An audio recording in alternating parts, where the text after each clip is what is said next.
Olá, eu sou Ivan Lima e é sempre um prazer ter você aqui no canal. Nesse vídeo eu vou contar a história de um casal muito famoso, que inclusive serviu de inspiração para um filme. Eu estou falando de Bonnie e Clyde, um casal que entre roubos, crimes e uma paixão enlouquecedora entrou para a história dos Estados Unidos. Não é novidade que as pessoas têm o costume de romantizar a vida de criminosos. E com Bonnie e Clyde, não é diferente. Eles eram dois jovens do Texas que cometeram vários crimes na década de 1930, o que fez seus nomes se tornarem símbolos da depressão econômica, onde as mulheres fumavam charuto e seguravam rifles automáticos, e os homens roubavam bancos e faziam fugas de carros. Assim era a vida de muita gente que, além de ter muita emoção, era curta. Nos filmes, Bonnie Parker e Clyde Barrow sempre foram representados por um casal super inteligente, que usava roupas de luxo e não tinha medo da polícia. Mas diferente do que foi mostrado nos filmes, o casal cometia erros. Vivia uma vida desconfortável, repleta de fugas, assaltos, ferimentos e assassinatos. Quando policiais encontraram fotos deles brincando com armas, a mídia criou vários mitos sobre as estrelas fora da lei. E então começava uma perseguição que acabaria com a morte do casal. Mas qual a verdadeira história sobre Bonnie e Clyde? Qual a diferença das histórias contadas nos filmes da realidade? Acho que podemos começar falando sobre a infância dos dois. Antes de serem famosos como fora da lei, eles queriam ser famosos por outros motivos. Clyde nasceu em uma família pobre e o grande amor de sua vida, antes de Bonnie, era a música. Ele adorava cantar e tocar violão. Quando criança, ele também aprendeu a tocar saxofone, o que indicava que tudo daria certo na sua carreira musical. Mas, por influência do irmão mais velho, em pouco tempo, o interesse de Clyde pela música foi diminuindo e ele passou a gostar de roubar carros. Bonnie Parker, assim como Clyde, também era apegada à música. Ela cresceu no oeste do Texas e, quando criança, se apresentou em concursos escolares e shows de talentos, sempre cantando sucessos da Broadway. Seu sonho era ver seu nome se popularizando em todo o país. E quem sabe, um dia, aparecer nas grandes telas dos cinemas. E, de fato, eles conseguiram o que queriam, mas não como sonhavam. Os dois ficaram famosos por cometerem crimes e apareceram nas telas dos cinemas. Mas eles já estavam mortos e foram interpretados por outros artistas. Apesar de tudo, eles continuavam sonhando. Durante as perseguições, foram encontradas várias revistas de filmes que Bonnie deixava para trás. Já Clyde carregou seu violão até ser obrigado a abandoná-lo em um tiroteio. Já em relação aos roubos de bancos, as coisas eram completamente diferentes do que os filmes mostram. Na ficção, os dois viviam assaltando e aterrorizando bancos, conseguindo roubar enormes quantidades de dinheiro. Mas a realidade estava longe de ser assim. Durante os 4 anos em que eles estavam fugindo, o casal roubou cerca de 15 bancos. Alguns deles mais de uma vez. Apesar do esforço, em alguns casos, eles conseguiam levar uma quantidade muito pequena de dinheiro. Além disso, os assaltos bem-sucedidos que foram associados ao casal, na verdade, foram cometidos apenas por Clyde e um comparsa. De vez em quando, Bonnie dirigia o carro, mas na maioria das vezes ela estava escondida, esperando Clyde e seu comparsa roubarem o banco. O fato é que roubar banco era algo complicado para os dois, principalmente quando estavam sozinhos. O principal alvo dos dois eram mercearias e postos de gasolina, onde era mais seguro e mais fácil de fazer as fugas. E como eles tinham que roubar mais vezes para ter dinheiro para sobreviver, a frequência dos assaltos facilitou o trabalho da polícia em rastreá-los. E diferente de vários criminosos que não tinham família, Bonnie e Clyde eram bem próximos de seus familiares. Eles sempre davam um jeito de viajar à área de West Dallas, onde suas famílias moravam. Às vezes faziam visitas até mais de uma vez por mês. Clyde usava uma estratégia curiosa. Ele passava de carro na porta da casa dos pais e jogava uma garrafa de Coca-Cola com um bilhete dentro, explicando o local onde eles deveriam se encontrar. Quando o casal tinha uma grana sobrando, eles mandavam para suas famílias. E quando a família podia fazer algo para ajudar, eles não poupavam esforços.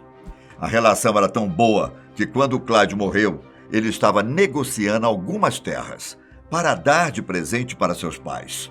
Após a morte do casal, vários familiares da família de Clyde foram presos, acusados de ajudá-los. Mas afinal, Bonnie e Clyde eram realmente assassinos? Obviamente, eles mataram muitas pessoas, mas poderiam ter matado muito mais. Durante a carreira de criminosos, os dois sempre estavam em fuga. Mas quando eles eram encurralados, Clyde matava as pessoas para evitar que fosse preso. Durante os anos de perseguição, 14 pessoas morreram. Porém, ele matava apenas quando se sentia encurralado. Em várias ocasiões, ele sequestrava alguém, às vezes um policial, e fazia uma fuga. Só que depois que conseguissem escapar, o refém era libertado. E em vários casos, Clyde dava um dinheiro para o refém conseguir voltar para casa. Segundo os relatos, eles mais libertaram pessoas do que mataram. Sendo muito famosos, o casal mudou a opinião de muita gente quando eles assassinaram 2 policiais no domingo de Páscoa, no ano de 1934. Quando eles foram pegos de surpresa por 2 policiais, por um erro de comunicação. Henry Medvin, um dos companheiros de Clyde, acabou atirando na cabeça de um dos policiais. Como resultado, eles acabaram matando o outro policial, um novato que se chamava Murphy. Ele estava prestes a se casar. Em vez de sua noiva usar um vestido de casamento branco, ela foi para o funeral de seu noivo usando o vestido preto.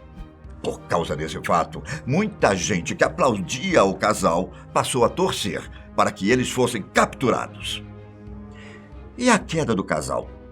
Vocês sabem exatamente como aconteceu? Bom, apesar de serem assassinos cruéis e criminosos que mereciam ficar presos, a morte deles aconteceu por causa de uma traição. Lembra quando eu disse que eles gostavam de manter contato com suas famílias? Pois é. Ironicamente, os 2 acabaram sendo mortos por causa dessa devoção à família. Só que, nesse caso, eles queriam levar Henry Medvin, comparsa de Clyde, para ver sua família. Até aqui tudo bem. Ele era um homem de confiança e também merecia ver sua família.